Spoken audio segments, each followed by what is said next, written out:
আপনার এলাকারই একজন প্রবাসী। এখন কথাটা হইলো ফেসবুক বন্ধুরা, যেহেতু আমি সাহায্য সহযোগিতার কাজ করি, এই ধরনের অসহায় প্রত্যেকটা এলাকায় প্রত্যেকটা পাড়ায় পাড়ায় আছে। যেমন 1300 যে ভিডিওটা আমি দিলাম, যেমন হঠাৎ করে 1300 মানুষের কাছে ভিডিওটা পৌঁছার পরে ধরুন এলাকার দিকে বেচারা চিনছে, ওই কারণে আমি ভিডিও গুলা দেখে আমার কেউ ভবিষ্যতে দুষবেন না। দয়া করে যে যে পারেন একটু সাহায্য করবেন। চাষি একটু কথা বলবেন, বলো। উনি কানে শুনেন না, একটু নাট্য বলো তুমি। আচ্ছা বাবা আমার কও কও কও। আচ্ছা বাবা, তোমার আল্লাহ লাখ ক্ষতি দিছ, বাঁচাই রাখো। আমি বাবা, আমার কেউ নাই রেখে বাজান, আমার জি নাই ভূত নাই, আমি কোমর ভাঙ্গিয়া লাইছি, আমি কেউ ধরা তো পাই না, যাইতাম পাই না।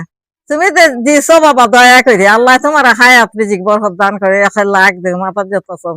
গ্রামবাসী যারা আছে এরা কইয়া হে আমার লাগে একটু সাহায্য করতো বাবা। আমি এখান থেকে এখানে যেতে পারি না, ওষুধ খাওয়ান লাগে, বাহর খাওয়ান লাগে, খুঁজতে পাই না।